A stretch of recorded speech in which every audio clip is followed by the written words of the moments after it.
Hello, and welcome to another episode of the Christian Reeve podcast. Today's guest goes by the name John Dorsey. He has many different things that he goes under on his resume, so I'm just going to list them off right now. He's a props master, a podcaster, a comic book creator, an art director, and a freelance artist, all the way from Washington, D.C.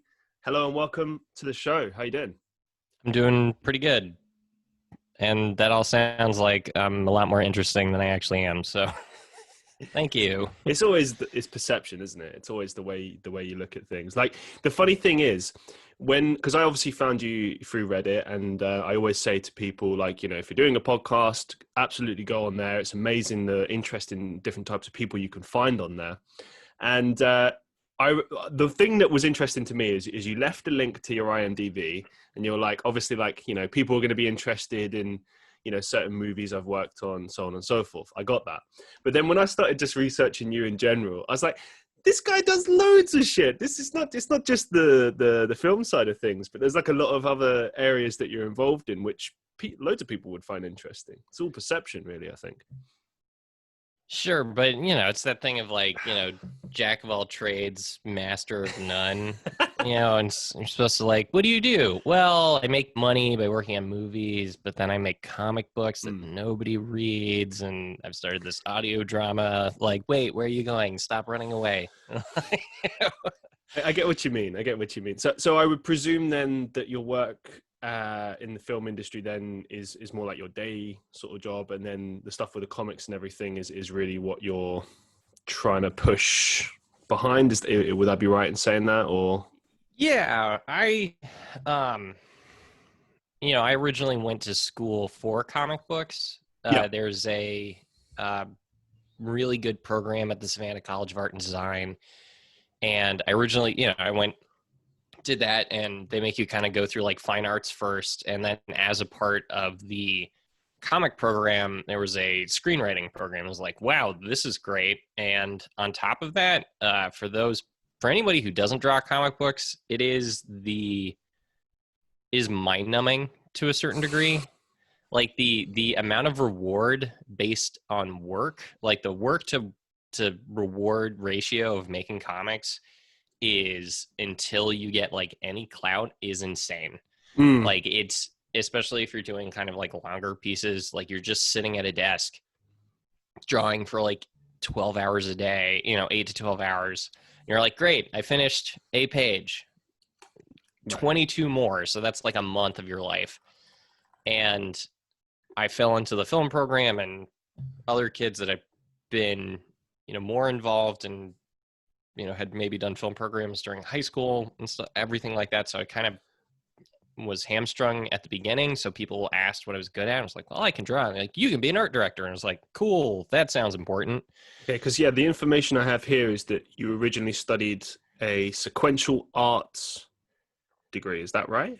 Yeah. So sequential art is a very highfalutin way of saying comic book. Oh, right. So, of course, I get it. Well worth your time looking into. There was a man called Will Eisner, and there's actually a very famous comic book award that is named for him. But he's the one who coined the term graphic novel. He also, I believe, he's the one who coined the term sequential art, and he was very influential in kind of like pushing comics more towards, fine art as opposed to pop art, which is what they really began as, which I kind of love about the art form, because, a majority of what's out there starts as a fine art form and then will become popular, but fights with his fists, former reporter kind of guy. But his graphic novels about just being Jewish in New York, there's one called A Contract with God that's very worth your time to read. Especially if you're interested in graphic novels and kind of like getting to where the heart of all those things are. Awesome. It's a long way to say, like, I went to school for comics, and it's like, wow, yeah, that's not what I'm doing for a living. And then it's like, film, let's give this a try. And, graduated and realized I had a film degree, which is, it's not really nobody's seeking people with film degrees. So I was like, I have to work in the industry or I've just pissed away 4 years of my life. So I get what you kind mean. of, I met yeah. a lot of people when I was at uni that did, like say history degrees, and they ended up doing like marketing for a living. And I was always a bit puzzled by that, but I understood it because sort of the realm of the history world is quite limited as far as careers are concerned, unless you're going, I suppose, directly down the academic route. But even then, that's a whole other thing entirely. Like I learned about that when I was at uni, and I was just like, wow, okay. There's very few options here.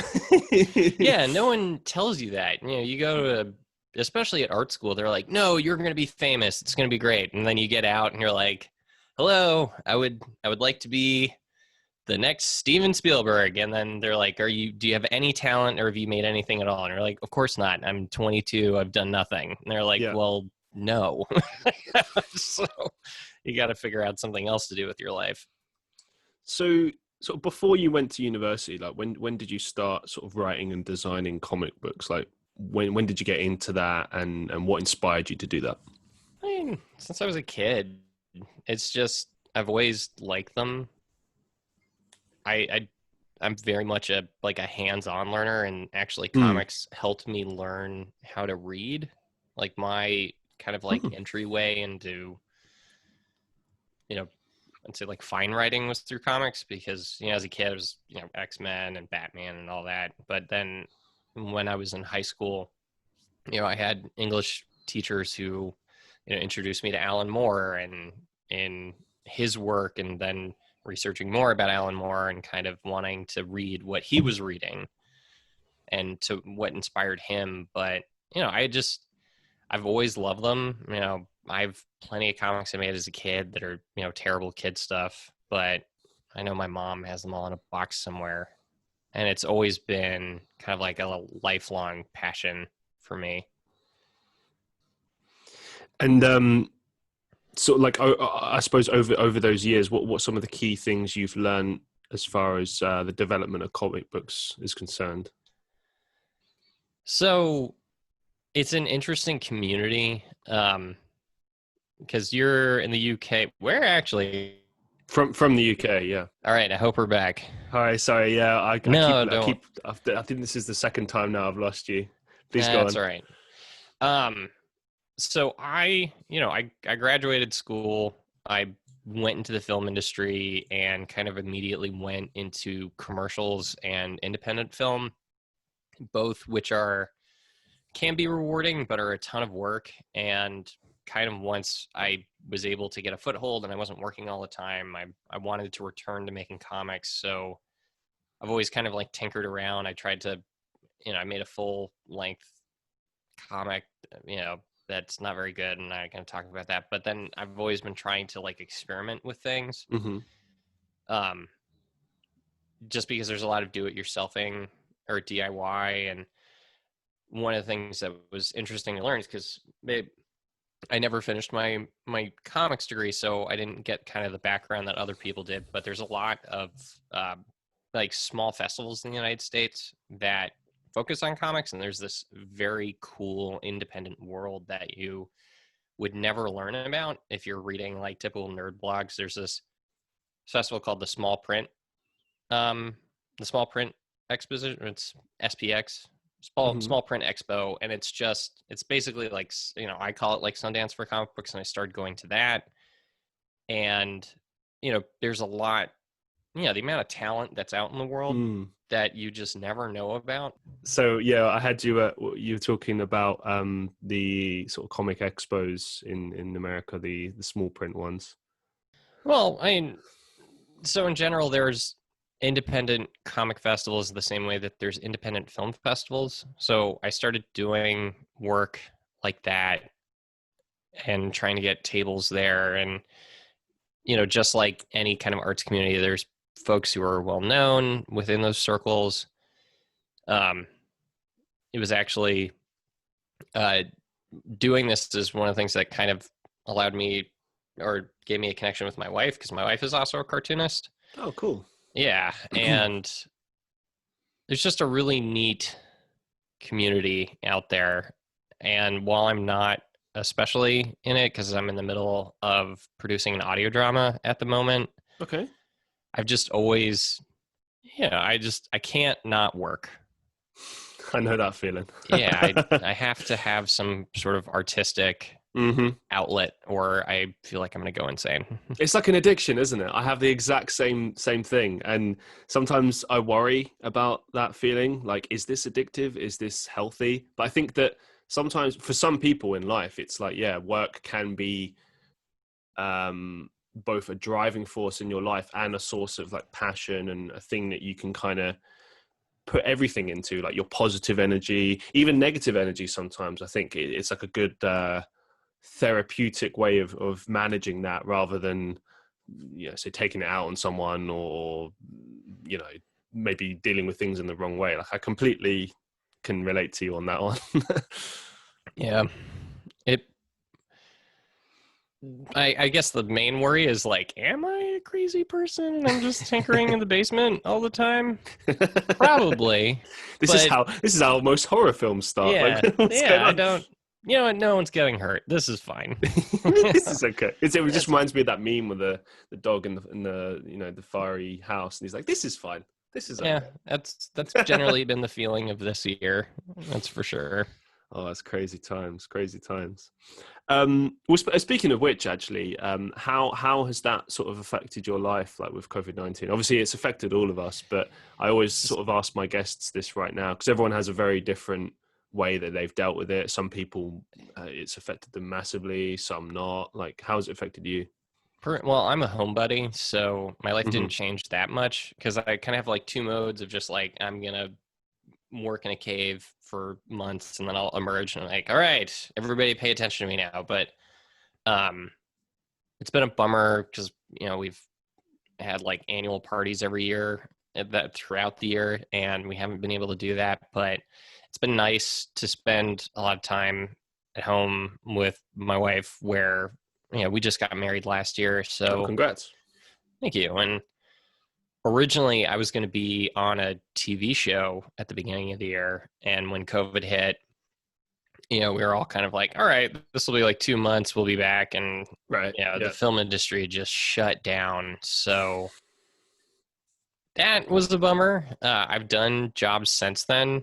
Hmm. And, you got to do the full mask, or eye covers, face shield, full spaceman all day, which isn't great, but it's better than getting COVID. So, it has changed things, but a lot with the amount of free time that I've had this year, me and my writing partner Max, we were able to fully make this audio drama we'd been kind of like talking about and had on the back burner. And since we realized like, well, our schedules just opened up, we were able to finish it, get everybody cast. We fully recorded the entire thing, and now we've started releasing. So I went. What's the name of your audio drama? What's it about? So it's called Superhuman Public Radio, or SPR. Super. And it's the way I describe it to people is it's NPR meets the Marvel universe. It's what would public radio sound like if superheroes were real. So Cool. it's when you listen to it, like you get the news, which tells you about like the state of the world, where on our first episode, our kind of like, Superman figure, Cosmos has been arrested by ICE because he's an illegal alien. And, that's something that is like, has like national security implications because now he's in jail and kind of everyone's reacting to that. But, I don't know how much American radio you listen to, but, there's a program called This American Life, and we have a parody of that called These American Supers. And in the pilot, it's this parody of This American Life, and the episode is about freelance henchmen working in the gig economy. So like, henchmen are now being hired via apps, and like, how has this changed their lives? And it's funny, it's sometimes dramatic, and it's I love comics. I love how ridiculous they are. I love how silly they are. But as I get older, I kind of, I become less worried about like Spider-Man saving the city. I'm like more worried about like, is he and Mary Jane okay? Like, are they going to get divorced? Like, how does he make money? That's like what interests me. So we're able to kind of tell the stories in between. I like to say it's like the stories that follow between the panels, because it's not, it's not about the powers. It's not about this. It's just like, what would they be like as people? We've got, we have 12 episodes and there's 2 segments that are unique to each. So we have like all of these varied stories, ranging from like the story about, like who designs secret entrances, like who is that person, like interviews with that folk, that guy. And another, which is, if you ever listen to Car Talk, we've got this thing called the utility belt, and it's a boy genius and a former henchman helping superheroes like fix their gear, and like it always goes wrong and it's tragic and it always blows up in their face. But we've put a lot of work into it. Like, if you go to our website, it's entirely presented as in-universe. So it's like winking at you that way. The Twitter accounts, they're like, the rival news station is VLN, which is the Villainous News Network, or Villainous League Network. And they tweet at each other and like harass each other. So we've been trying to like create this, world, so that if you want to kind of escape from hours for, 20 minutes a week, it's, you can. It's been very rewarding. It's like a TV show for your ears. So how long has it taken you to put this all together, and talk us through the process of creating it? It's, it's like any project. You have to conceptualize it first. And my partner Max is, he is definitely a details kind of character guy, while I really love the structure of stories. So it was a lot of, okay, how do we want this to sound? What's this? What are inspirations? And then it's kind of like building, you build the bedrock of, okay, what is this thing? And then we approach, okay, so here's the frame. This is how the show is going to sound. And we had ideas for all the types of programs that would be on it. Like, obviously, we're going to have the news. We're going to have something that sounds like This American Life. We wanted something that sounded like Fresh Air, if you know what that is. And starting to kind of populate the characters, and then think about like, what are those stories? Like, one of my favorite stories to write in the first season is about a superhero who has faked his own death, but then when he comes back to sort of be like, hey, I'm still alive, he finds out the entire town actually hated his guts. So, and oh, wow. And a lot of our stories kind of started in that way. Like, Max wrote a story about, someone who was rescued, and there was a photo taken of this man, and it became like a meme. And like, what would that happen? What would that do to someone's life? And well, you mean just like how would becoming a meme change someone's life? Yeah, and change this person's life, especially when you're like famous for getting rescued. And, obviously with this like Cosmos storyline, we did a lot of research into, immigration law in the United States, because at least earlier when we were writing this, it was like, wow, it seems like the deportation of Americans is really going to be a huge story. Obviously, like, the American news cycle is just a bag of trash on fire rolling down a hill at this point. There's no way you can predict what's going to happen.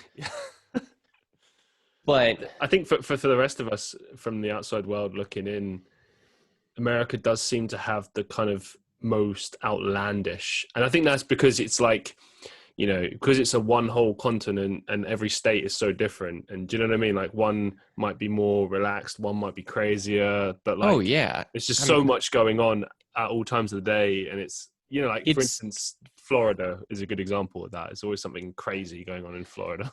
Absolutely. I Florida is like the Wild West, but with like bathing suits. It's ridiculous.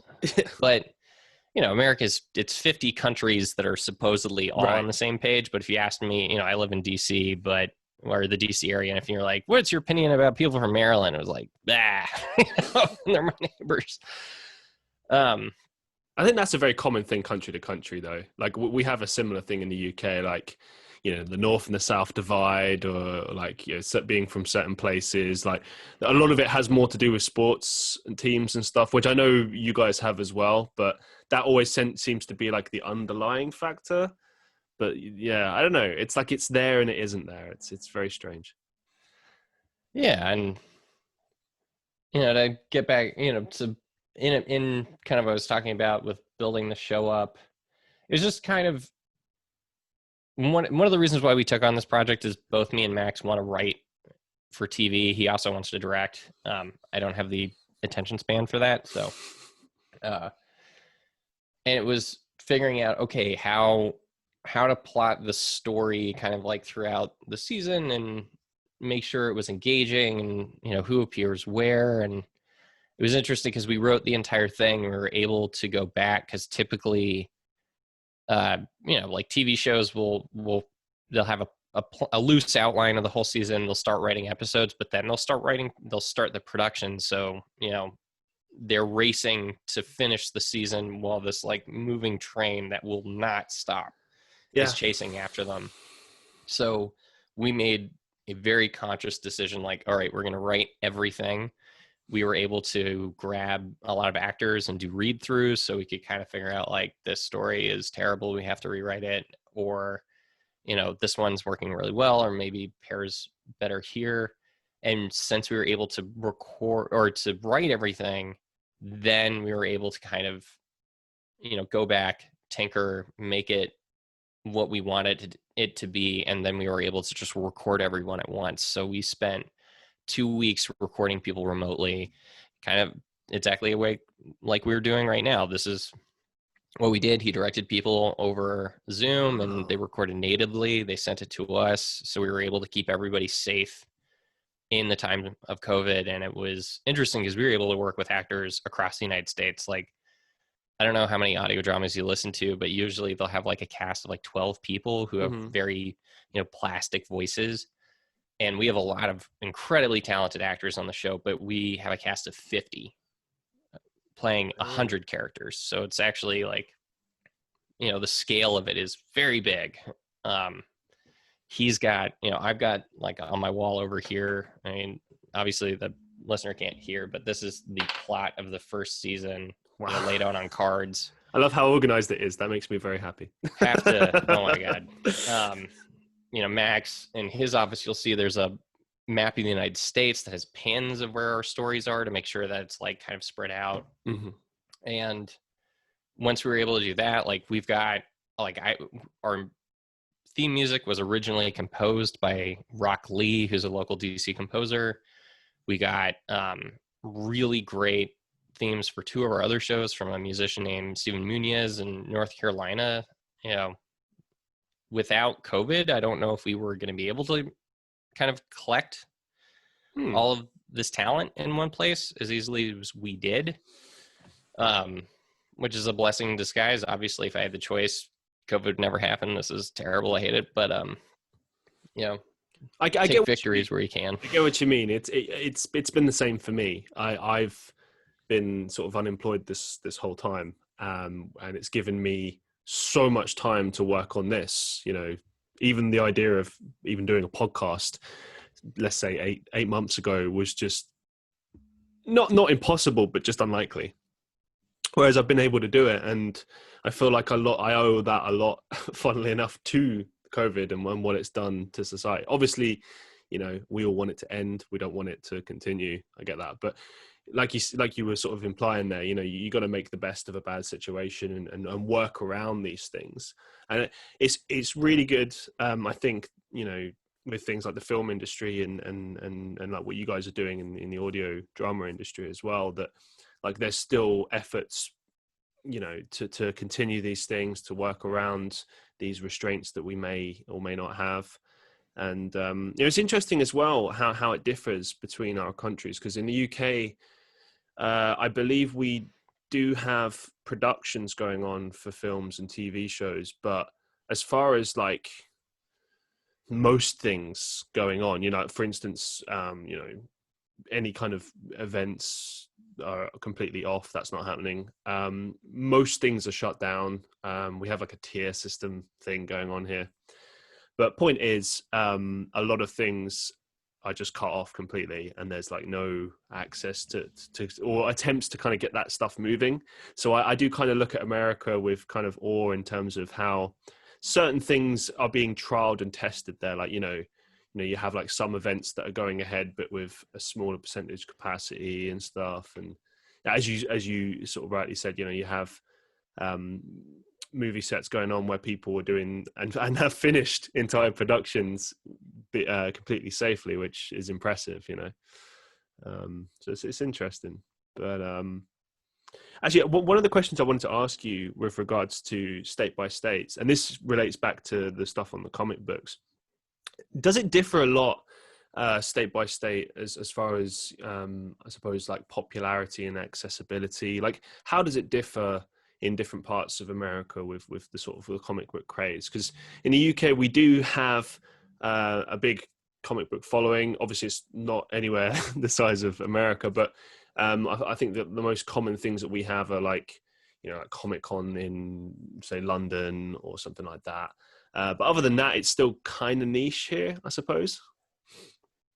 Well, I think one of the things we've learned, especially in the internet age, because if you read about like the first Comic-Con, you could walk right up to Jack Kirby. Like he was just standing behind like a fold up out table. And I think it was like in the 70s, and people were just selling comics. Like nobody knew, because America is very, we're comic. If we can sell it, we'll sell it. And that's just the fact about America. I don't know if it's the same over there, but like you can get paid to donate blood here. Like you can pay donate your hair, your eyeballs, whatever.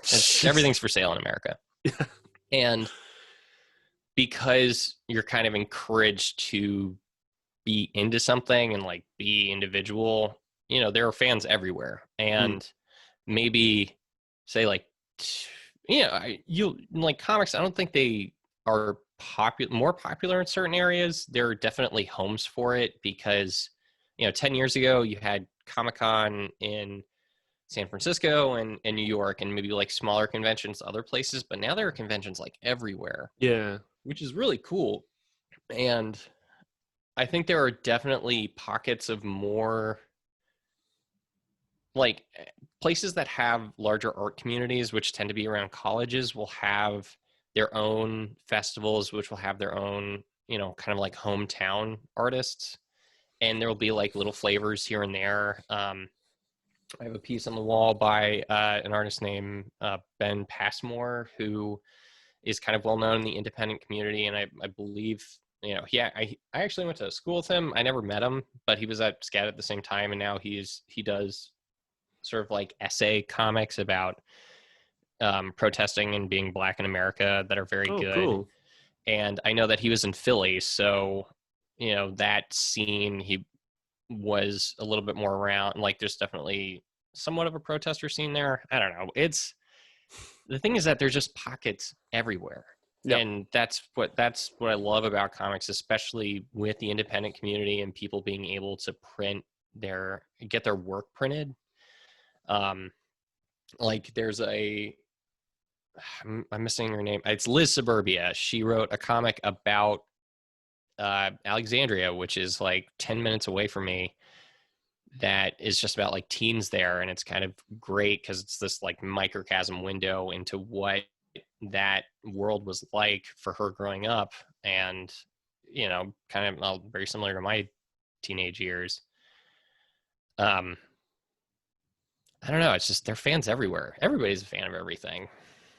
Well, yeah, it's interesting you say that because obviously, when I was growing up at school, it was, especially in the UK, I mean, I was always part of just in general, the alternative crowd. So I would look at like what was popular in the mainstream and always just kind of be a bit like disappointed. I was, but I was naturally into everything, like anything nerdy, geeky. I loved that, I always thought it was really powerful. Like I used to look at, the stories of like Spider-Man and Batman and always just I was never really that bothered about the powers and stuff. I was always more interested in the story. And like what you were saying before about the sort of the interesting kind of backstory to characters, like, what's going on with Spider-Man and Mary Jane? How the hell does he, keep his gig as Spider-Man when, you know, and I think that in the beginning movies, you know, when they first started doing this in the early 2000s, they did a pretty good job. So it's amazing to see where we've sort of come from in that period to like right now. And I guess my next question for you is, like, what do you make of this whole, you know, Marvel Cinematic Universe and the DC universe now, and how like it's become sort of a mainstream thing, because everyone seems to be into it now, and it's not so much a niche thing anymore. It's part of like general popular culture. I mean, I think it's great, you know, because I no longer feel weird. But you know, I was just talking to somebody about this, and especially somebody was like, are superhero movies like ever going to end? And it's sort of like, you know, if you'd asked this question like 1940, you know, it'd be like, God, is the Western ever going to end? Or like in the 50s and the 60s? Because like we were lousy with Westerns. They were everywhere. There was, you know, the John Ford Westerns. And then, you know, we get into the 70s and you get all the spaghetti Westerns that are being cranked out and played in grindhouse movies. And, you know, that went away. And they kind of, now Westerns are something, you know, you've revisionist Westerns, and, you know, you have even like, I guess they would be called like neo-Westerns that are taking place in the modern day. And when you think about, you know, superhero movies and what's going on with that, like even, you know, obviously like Marvel is, you know, they're printing money. They're making fun, dumb movies. They're great. I mean, I love them. But if you think about like with Black Panther, where if you maybe look at, you know, the first Captain America movie, it's just like, yeah, this guy's fighting Nazis. Nazis suck. But then in Black Panther, it had a lot about, you know, the Black experience. And you had Killmonger, who has a lot of his background, like on screen, being very influenced of just like the Black experience in America. It wasn't, you know, the deepest movie in the world, but at the same time, like it had something to say. And I think you're going to see, you know, maybe not out of like Disney or the DC universe, but you might start to see other comic book movies that kind of have a little bit more to them. Because, you know, maybe like the original noir films, like there's tons. Like you only hear about Chinatown, you only hear about, you know, the high watermarks.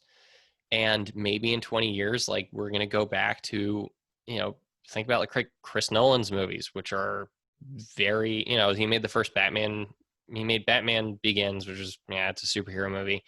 And then Dark Knight comes out, which is basically America freaking out that 9/11 happened. Like that movie does not exist without 9/11.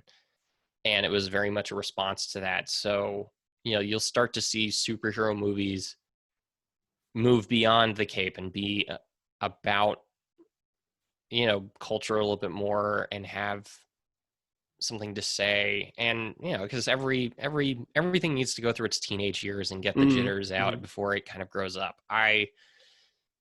You know, the writer that you know, even comics today, like they're only getting better, and the work is becoming more interesting because it's no longer seen as just for kids. Right. And like that was the original audience for comics. And, you know, every once in a while something a little bit more mature would come out. But you know, I'm a huge fan of this writer called Tom King, who wrote Batman for a really long time. But he did a comic book about Vision from Marvel, about, you know, Vision creates a family, and it's just sort of him trying to live this suburban existence. Like if you told me about that as a kid, I'd be like, get away from me. Who are you? Like, I don't want to read about Vision in the suburbs. Like, when's something going to explode? And like, now I'm like, wow, this is great. Yeah. I relate to this. I live in the suburbs. You know, it's a part of the culture now. It's eventually not going to be, but I can only see good coming out of it. Like it seems like it's everywhere, but God, I mean, if you look, like there's so much other art being made, it's just hard to see beyond what's in popular culture right now. But I was on another podcast talking with a guy, you know, about the film industry, and he was talking about, you know, he brought up something similar, like But then he brought up, he's like, but I really love Chernobyl. And like, we're living in a time where maybe Chernobyl would have been made as a movie, but now it's being made as a TV show. And like, we can sit with those characters and learn about them more. And like, the filmmaking in TV is as good or better than some movies now. Mm. So I gave you a very long answer to that. If you want to edit that all down, or No, it's great. It's it. great. Yeah, there's a lot of stuff there I agree with. I think it's a very positive thing for those movies to have a comment on modern society. You know, I've spoken with other guests on the podcast about how it's good to have like representation. You know, you want to try to be reflecting society as it is through your movies as much as you can. You know what I mean, and make it as relatable as possible. So I definitely agree with you on that. One thing I did want to just go back to was what you were kind of saying about how you know, that like there was an abundance of like Western movies and how that kind of eventually died out. And like, that's a very usual thing to happen, you know, once you've sort of done as much as you can with something, you move on. I completely understand that. But it's interesting, like you were kind of implying there that might happen with superhero movies. Like when do you, or do you think that's something that's going to happen soon? Or do you think we've got a bit of length to that? Or How long will the craze last, I guess, is my question. As long as they're fun.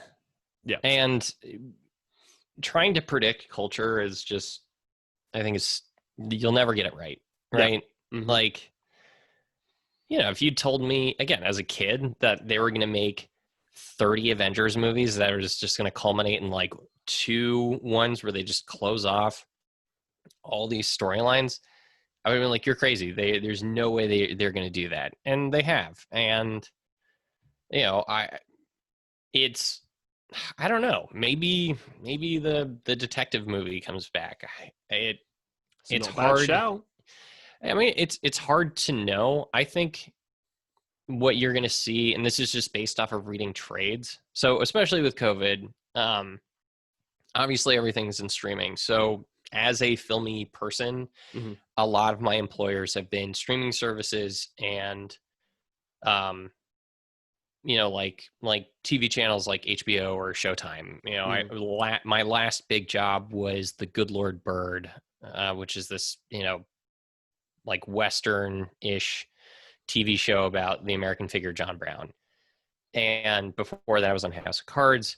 But all the people that I'd worked with, you know, they cut their teeth on movies. And movies are kind of, they can be shot in different areas. But certainly when I talk about my peers, a lot of us are working on streaming shows because, one, it holds an audience longer. And 2, kind of everybody's moving towards streaming. Movies aren't going to go away, but it's just people like long form storytelling. Mm. And if I had to guess what's going to happen with sort of like superhero things, you know, it's probably going to move towards TV because the technology is just only getting better and better. Yeah. You used to only be able to do this kind of spectacle with movie technology, which really is to say with movie money. But, you know, with each passing year, it's getting smaller and smaller. So yeah, like, you know, they're doing, you know, Marvel's going to do the Falcon Winter Soldier. They're doing the WandaVision show. Mm-hmm. They're doing Miss Marvel right now. They announced that they're focusing on Disney Plus because it's not so safe. You know, we're never getting rid of computers. Yep. You don't have to go anywhere for that. So I don't know.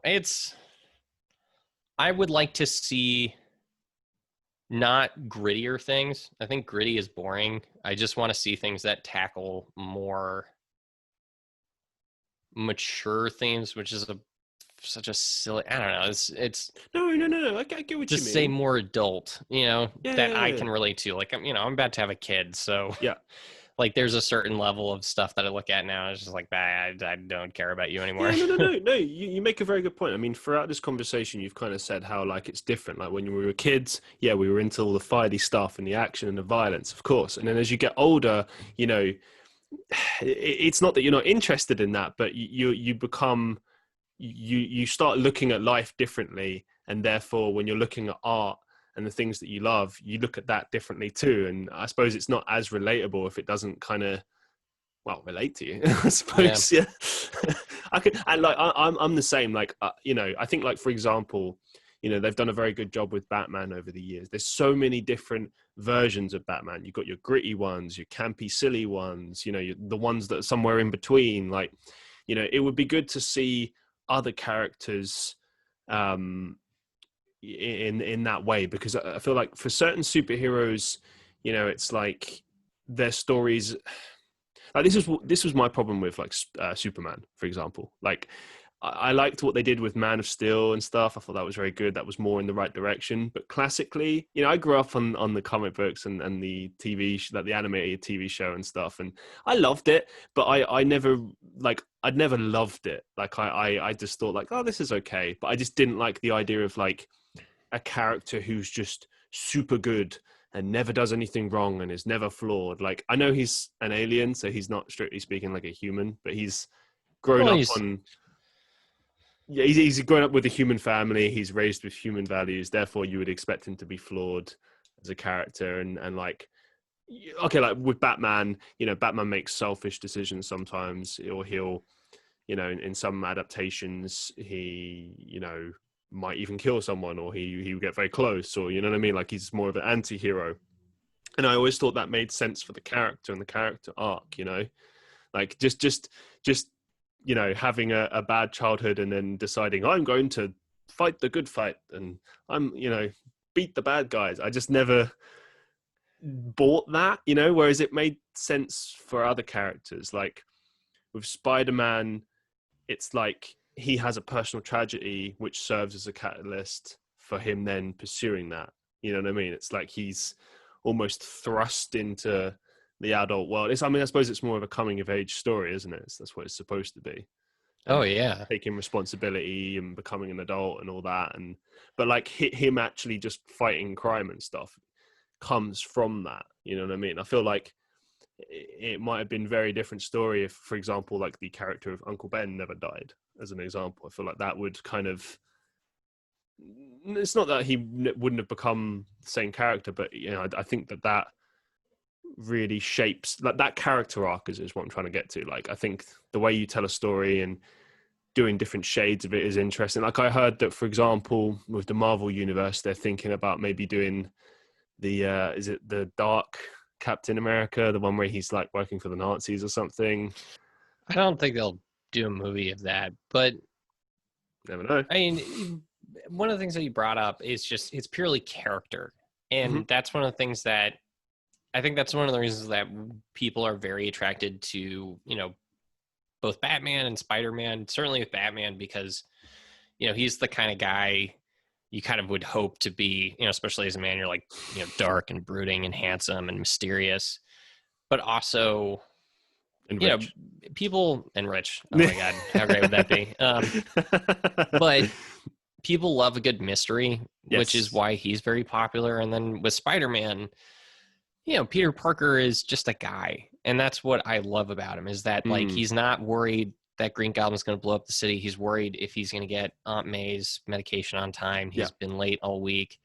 And that's what I've always found interesting, is because it's really just like, you know, Spider-Man is inherently a drama about just trying to be a guy in New York. And then so happens his hobby is being a superhero. And that's what makes him like infinitely relatable. I really love the new movies, and kind of like they're John Hughes movies, but he's also Spider-Man. That's awesome. That's great. With Superman, one of the things that people have forgotten, I'm sorry, I'm going to go on a huge Superman tangent. Please. So I love it. I relate a lot to Superman because so my mom is Jewish and my father was Methodist, and one of the things that he wanted for both me and my sisters, that instead of being raised within the Jewish faith, is, you know, he wanted, in his own words, is that he wanted us to accept Christ into our hearts. So I was raised in a Methodist, going to Methodist church, but every once in a while, my mom would kind of pull me aside. It's like, you're also Jewish. And I would just be like, what? And she's like, yeah, no, you're also Jewish. Don't worry about it. And, Hey, I'd be kid, sitting come in, over here. yeah, I got something and to I'd tell be you. sitting in church like, okay, so I'm also Jewish. Does Jesus still... This is all nonsense. Yeah. Don't Yeah. listen to this. Yeah. Like, does Jesus still love me? And one of the things, it's been a while since I picked up a Superman book. I mean, I really love Grant Morrison's take on the character. Grant Morrison's done way too much acid in his lifetime, and it really shows in the Superman comic. You should read All-Star Superman. It's so weird.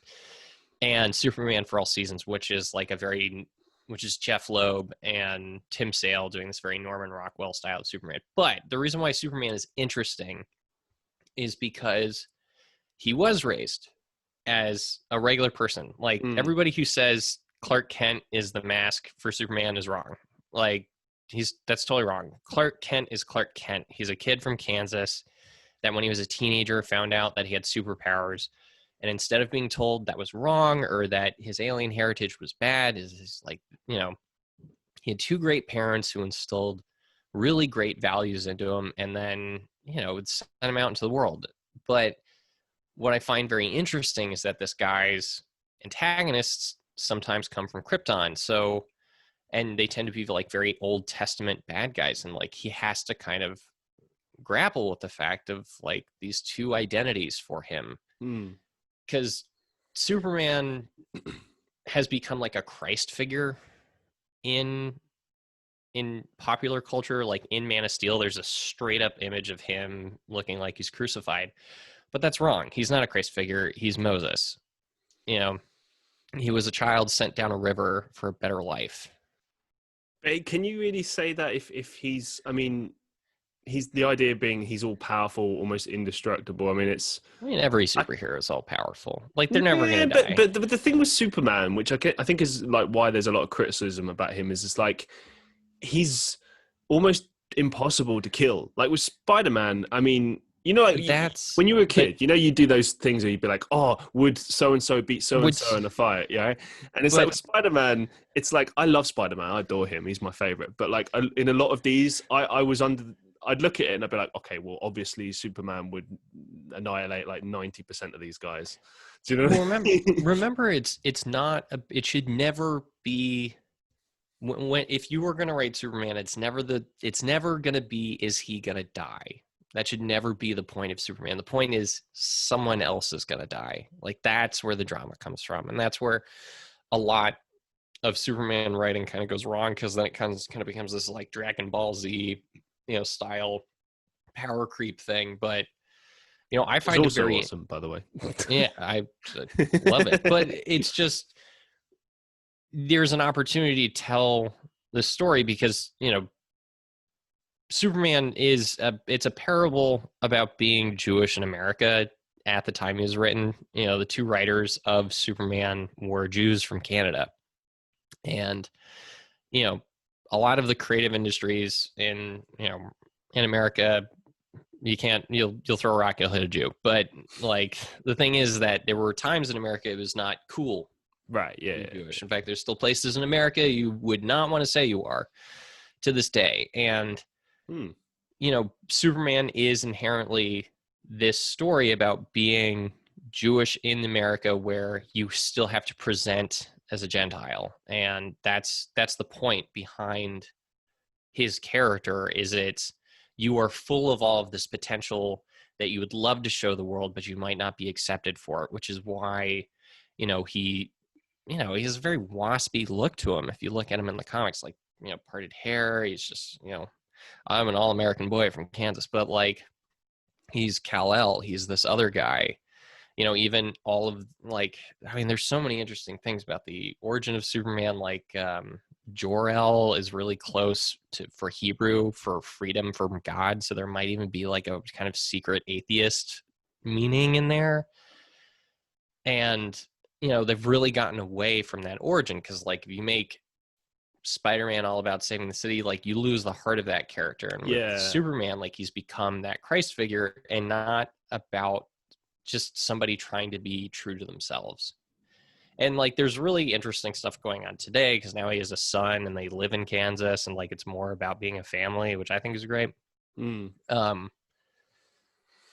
But with comic book movies and the medium, it needs to go back to character, because that's the most interesting thing. Like, character is the most powerful thing in storytelling. Like, plot is fun, but character is eternal. Like, we remember Darth Vader because he's a great character. He's a really cool and compelling backstory. He's a dark figure.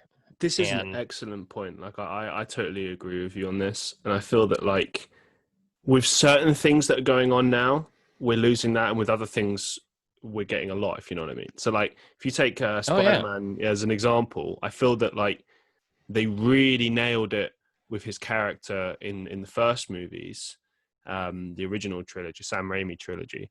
But with these newer ones, it's not that they haven't done character development, but, like, I still feel like we really don't know this character. Like, I know he's a teenager, and it's like, you know, coming of age, and it's the younger version of Spider-Man. I get that, but you know, we saw that too in the original trilogy as well. And I mean, maybe it's just because I grew up with it. Maybe there could be that factor. You know, there's that kind of bias, I suppose. But I don't know. Everybody's got their favorite, and there is no definitive good version of anything anymore, which is kind of great. You know, no, like good. You can have your own flavor of anything, but you know, this is the reason why it's going to go to TV, because there's time to develop character, and you can get connected to that character. And if you're Disney, you're going to sell stuff for that character, and you're going to make money. Hire me, Disney. I want to work for Disney. Hell yeah, I'm down for that. Yeah, I actually agree with you. I think everything will eventually just move to TV. I think it's much better that way anyway. Like, I'm looking at like Star Wars as an example, and I don't understand like all of the hate about. I think that's just people getting a bit too entitled and taking things too far. But what I will say is that I don't think that new trilogy met the expectations that everyone had for it. But for some reason, I feel that like they've really nailed it with the TV shows they've been doing. You know, like the animated stuff, and then The Mandalorian. Like, I just watched the recent episodes, and I'm just kind of blown away by, I suppose, just the character storytelling, to be honest with you, and that element to it, and like building on that universe more, and kind of showing you the ins and outs of it, and tying to things in the movies, but not kind of like overdoing it, so to speak. You know, I'm a huge Star Wars fan. I have a lightsaber, you know, on my wall over there. And one of the things that the new movies kind of forgot, and like one of the things that like Lucas is really awesome about is, you know, Lucas is a huge fan of movies, and you know, all of his movies were influenced by other movies. Yeah. You know, his original trilogy is basically, you know, it's like Lawrence of Arabia, The Hidden Fortress, and you know, The Man with No Name. And he did that. He took Flash Gordon, he put it into a shaker, he shook it out, and he threw it on screen. It was Star Wars. And even the newer movies, or like the prequel movies, have like a little bit of noir in them, which is, you know, kind of weird. Like, I see that though. Yeah, the second one it almost had like a Blade Runner feel to it in parts, and I thought that was awesome. And he also talked about them being like silent movies. Like, you can mute Star Wars and you can absolutely know what's going on at any given point. But the new Star Wars movies were influenced by other Star Wars movies. Like, I enjoy the new ones. I think they kind of broke their ankles on the last one, but let's face it, making anything, they just made them too fast. I think there's a lot of like everything, even if you don't like something from Star Wars, and there's always a little blessing that they take. Like, there's always a gift from these stories that they take into the future. And, you know, one of the things they've really done with, you know, The Mandalorian and the animated stuff is they went back to like the older things. Like, The Mandalorian is a Western. Like, it's absolutely a Western. And it's like one of those episodes is straight up the Seven Samurai. Like the one, I think it's like episode 6 where they're on the water planet or whatever. Like, yeah, that's Seven Samurai. It's great. It's fun. It's not really complicated. These movies don't need to be deep. Yeah. Like, I feel that that's the biggest problem. I mean, maybe not. Like there was stuff that I guess the trouble. I was saying this to someone in a car the other day. Like we were just traveling somewhere, and I said like the original trilogy of Star Wars is iconic. It's not just iconic Star Wars; it's iconic cinema, right? Yeah. So the prequels, I don't think could ever match up to that. And the prequels are excellent, but they just don't compare to the original trilogy. But that's fair enough. It's a matter of taste, you know. I mean, we've got so much great things from it, like memes and stuff these days, that it's just awesome. With the sequels, I feel that it's like, as you said, that they've just lost something, you know, in terms of a source of inspiration. I felt like it hurt them that they had different directors. That's not always a bad thing, but I feel like there was way too much of a difference between, like, you know, the Jedi and then what was it called? Return of Skywalker? Rise of Skywalker. Rise of Skywalker, sorry, yeah. You know, the development of those movies is really interesting, but like, so filmmaking is a team sport, yes, right? Absolutely. That's the thing I love about it, is that, you know, there are so many opportunities for people to kind of work together and make things better. And that's like why the first movies are great. You know, there is a first draft of Star Wars you can get as a graphic novel, and it's bananas. It doesn't make any sense. It's gobbledygook. And, you know, somebody said to George Lucas, like, this is bad, you got to remake it. And he did. And that's where the first movie came out of. And then they were coming to the second movie, and, you know, he didn't write it. Yeah, he got like, different he wrote the script story. writer, yeah. They had a different director, and then it got to the third movie. You know, the Ewoks were originally going to be Wookiees, but they ran out of money. That would have been so much more awesome. I know, it would have been great. But like, that's the reason why Ewoks exist, is they didn't have enough time or money to make those Wookiee suits. So like, we have Ewoks now. Congratulations. They're still fun though. They're still fun. And then when it came to the prequels, it was all Lucas, because nobody was saying no, and you kind of lost a little bit of that team, you know, team sportness, right? Yeah. There's not enough people. Like sometimes, you know, auteur, whatever, cinema can be truly great, and it's one vision, but really it takes somebody to, whenever you show off a piece of art, and there's always going to be a corner that's unsanded. And if you have people you can trust, and you can say like, hey, what do you think of this? Like, and they have good feedback, it'll make it better. And like those prequel movies was just an example of like somebody not having feedback and not playing as a team. And then the prequel movies, like, no plan. They wrote the first one, and then they handed off the baton. There was no overarching thing. It's like, it's an example of, you know, they're not bad movies. Like, yeah. I mean, they're all right. I think the third one was like I mean, for me, that was the one that I remember. The third one is, I remember seeing that in the cinema and being, because I had to wait ages to go see it, and I saw it, and I was very happy with the final product, I must say. For me, I have an unpopular opinion. I really like the 8th Star Wars movie. I really like Last Jedi. Last Jedi, yeah. Because it was doing something new. I can see why people didn't dig it. Like, and with like Rise of Skywalker, I kind of wish they did something a little bit new. I don't know. It's to be honest, I don't like the prequels either. Like, how do you know somebody's a Star Wars fan? They hate Star Wars. That's how you know. That's how you know that they're Star Wars fans. It's like, I don't like this or this. I love this. And it's like, you're a true Star Wars fan. That's great. Please don't talk online, you know? Like, it's tricky though, isn't it? Like, I just going back to the toxicity side of things, like, I think your point, yeah, like that. Even when I remember watching the sequels, I remember thinking like, there's good stuff in this. This would work if it was nothing to do with Star Wars. Do you know what I mean? There was some clever stuff in there. I just feel that like people's expectation was so much higher, and then when it was delivered, it didn't quite meet what they wanted. And I think it's tricky because you don't really know what to deliver either, because it's a new generation. You want to deliver new characters, new stories and everything. You don't want to just completely hinge on the previous generation. But I feel in many ways they did do that, especially by bringing back Palpatine and stuff. I just thought that was a big mistake. They Mm. they just didn't plan them. They had an outline by George Lucas. They didn't follow it. And, it shows. But at the same time, with toxicity, it's, Well, people go way too far with it. I'm sorry. I see something like what people no, say, the way they harass the actors and stuff, and it's you're totally right. come on.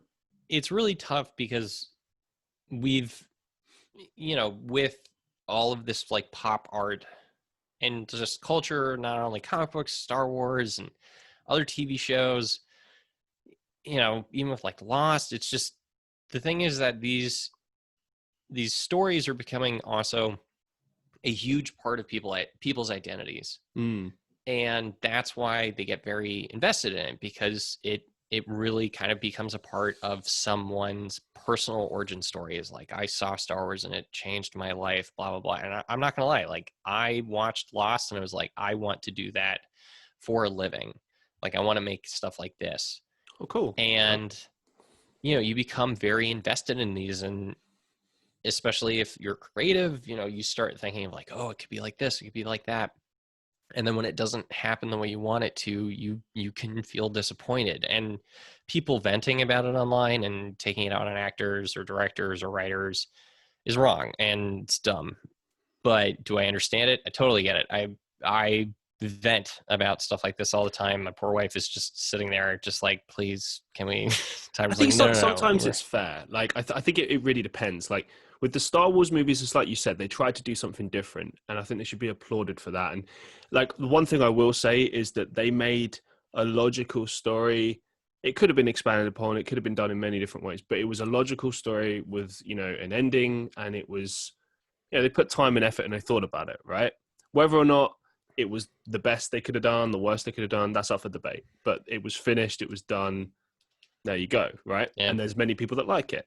Now, when I compare that to something else that I was very disappointed by, and I will actually happily slate all day, is with Game of Thrones and how that sort of played out for a long time. Because I feel that, they did a lot of good storytelling for many different seasons. They got to a point, and I feel like the directors on that kind of, this is the story I've heard, is that they got to a point, they were offered a lot of money for another project, possibly another Star Wars trilogy or something else outside of that project.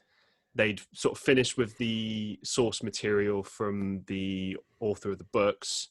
And so from, I think, possibly season 6 or 7 onwards, it was all of their own doing and creative and stuff like that.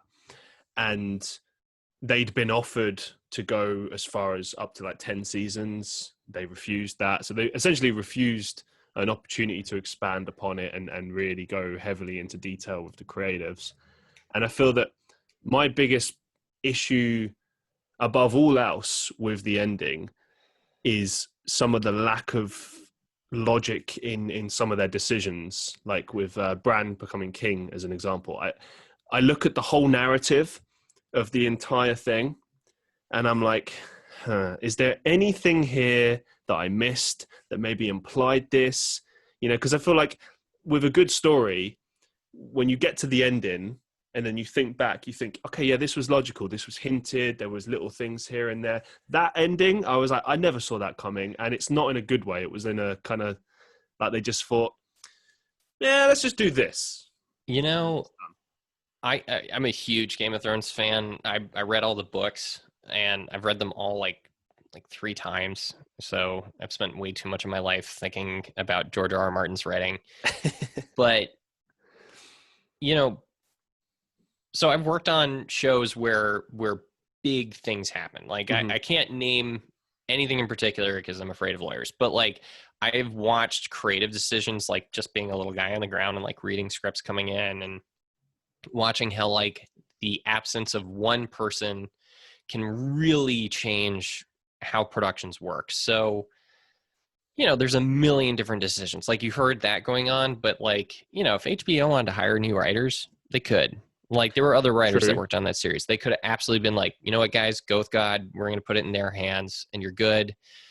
But there might have been a thing of like, hey, we can end it on time, but also like there's so many different things, right? Like everybody as a part of Game of Thrones, they wanted to move on. They're shooting in different parts of the world, it's making TV is tough, and I can't Yes. even imagine. And I'm saying that as a crew member who, I like the way I describe my job as a prop guy is, all right, when you're watching a TV show and you see a glass of water and you watch the levels on it go up and down, I'm the guy that fucks that up, right? Like that's my job. I'm the guy putting the glass of water out there. But if you think about the actors on that show who want to just move, like 10 years of your life, like you want to move on, everybody wants to move on, the directors want to move on, the other writers want to move on, the people working on the show want to move on, and it's nobody's fault. Like, certainly I had wished they had written something different. I stopped watching. As soon as we got to Just to the interject Night real King. quick though, like with what you're saying, to your point, I feel like that is kind of exactly what I was saying there, that there's this like laziness with that ending in terms of And creativity. Like, okay, yeah, everyone wants to end it, fine, but do you really have to just be like, oh, let's just put anything out there just so it's done and we can move on with our lives? Because for me personally, if that ending had actually had time and effort spent on it and they'd actually done something logical, I would happily rewatch it again and again. But for me, I can't rewatch it again because of that ending. 100%. They, that's that, but that's part of it, is that here this is the unfortunate truth of anything you watch on TV or in the movies, unless it's like a true art film. Mm. All of this stuff is to make money, Yeah. right? And nothing stops making money like not putting it out, right? Like that's a huge thing. Like just the massive production of that thing. Like when I say it's a train, like it is truly a train. And when you run out of pages to shoot, we're talking thousands of dollars, like over $50,000. It's like 100,000. It's like, I don't know what the exact number would be on those episodes, but if It's they got to be in the didn't, millions, like yeah, for I mean, sure. it's insane. So you're a business, and I'm not saying this is right. I'm not saying that it's just or anything, is that really when it comes to a thing of like, they ran out of material from George R. R. Martin, right? Mm-hmm, mm-hmm. And, God only knows if he even has an ending, because he's been writing those books for 20 years. There might not be an ending. Like the whole thing about Bran being king probably is true. That's probably how the books are going to end, if they end. And, there's so much stuff lost that was in the books that was really interesting. But like even George R. R. Martin, the reason why that story is like really popular is how it subverts storytelling. The first season, you're like, wow, Eddard's going to go to the wall, and that's going to be great. And he and Jon are going to be great, and they're going to get the boys in black, and they're going to storm King's Landing. And then Eddard, spoiler, if you haven't watched Game of Thrones, shame on you. Come on. Yeah. And Eddard dies. And Yeah. you're like, whoa, the main character of this thing just died. Actually, that was probably one of the best things about the show, is like who they would kill and how they would do it. I got to commend them for that. They do that every single season. And that's the thing that really is neat about Game of Thrones, is how it kept on subverting classic storytelling things, right? Because it really got to the point of like, this is when the hero's going to win. And they're like, nope, they're dead. And their skull got crushed in. But at a certain point, yeah, then, in the books, like there's a theory that every time George R. R. Martin mentions the Myronese, not that this is him saying to the reader, like, I don't know what I'm doing. And then you're writing that TV show, and you have this awesome roadmap that you kind of get to simplify and do what you want with it. And now you're out.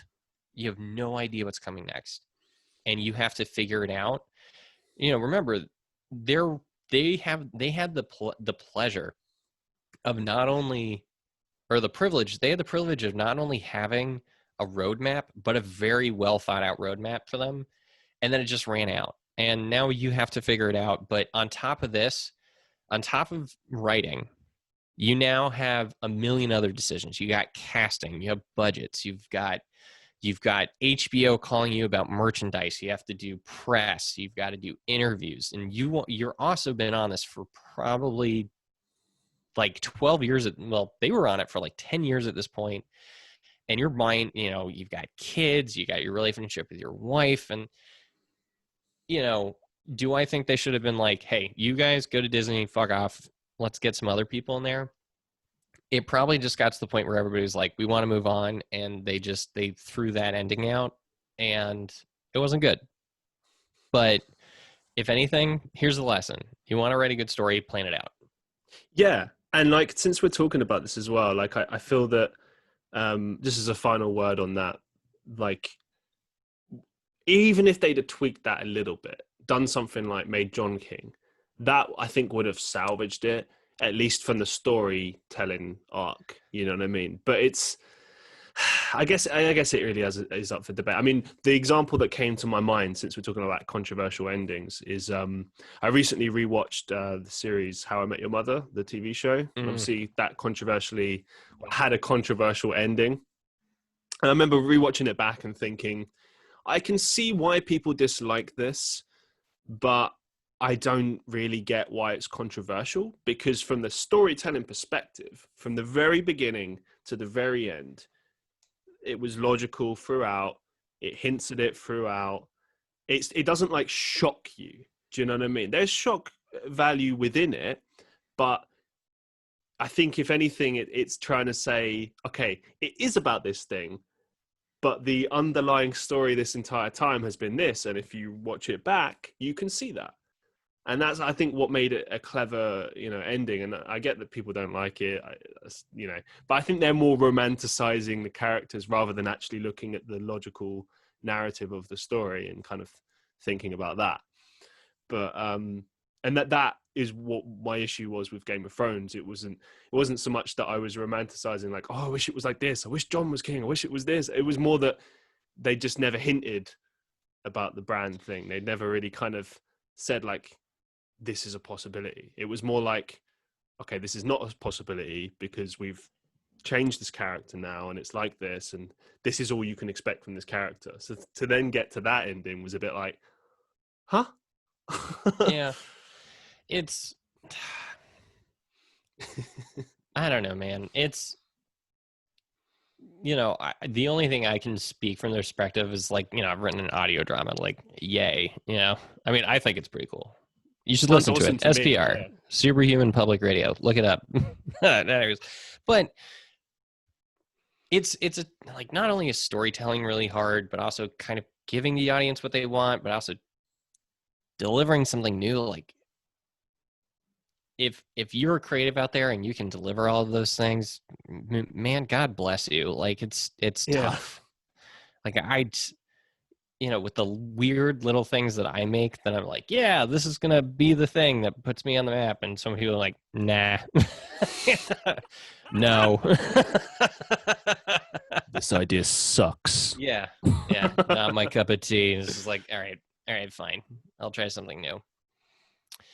But yeah, the lesson is plan it. Oh my God, just plan it out. Talking to your work as a props master, you obviously very briefly mentioned earlier that you'd worked on House of Cards, and I didn't want to jump straight into this, but now that we've arrived at that part of the interview. Yeah. So you've worked on House of Cards, Wonder Woman 1984, Philomena, plenty of other amazing productions. I guess I wanted to just ask you, because I've worked on film sets as well. I've seen how it works. I was recently on the Tenet movie, Christopher Nolan movie, and awesome. Yeah, it was fun. It was interesting, particularly just watching Nolan at work and how he directed it and everything, and also just that everyone else on the team. Like you said before, it is very much a team production, and like anyone that hasn't been on a movie set, I don't think can fully appreciate that. They kind of laud it to like, oh, isn't this director amazing? Isn't the actors amazing? But so much goes on behind the scenes in just making things possible. And it's without those people, you just wouldn't have a movie or a TV show. But I guess I just wanted to ask you, like, how professional are these people? Like, I don't know how much involvement you'd have directly with the actors and stuff, but people like, say Kevin Spacey or Gal Gadot or Judi Dench as an example, like, are these people what we hear about? Are they really egotistical, or are they actually just there doing their job like everyone else? Like, Well, one, so I am a sometimes prop master. I'm usually just a prop guy. Okay. On Wonder Woman 84, that was Steve George. He passed away last year, which I consider a huge loss for the community. He was a very, he was very on top on House of Cards. That was Christina Kilpie. I've done it for kind of like smaller productions Okay. or, B units, but with actors, you know, I didn't get to interact with Gal Gadot. I was on 84. I did the B unit as their prop master, and then I was just kind of like a normal hand. For most of the people out there, totally professional. They're just there to do their jobs. The people that you ever hear bad stories about, they're the ones that are bad. Like everybody else, they're just there to work. And even I got to prop Kevin Spacey a couple of times. Obviously he's a bad person who, there's a reason why he's not working anymore. But at the same time, like watching Kevin Spacey act was huge. It was like he just, he'd be telling a story and then he would go in, whoop, and boom, he would be Really? Frank Underwood, which was amazing. Wow. But you know, I was on this TV show, The Good Lord Bird, and my prop master on that, who is John Burt, very talented guy. And one of the things that he did is he made sure that even though typically on a set, the assistant prop master is the one who's there working with the actors, making sure that all the props are being used correctly or in the right places.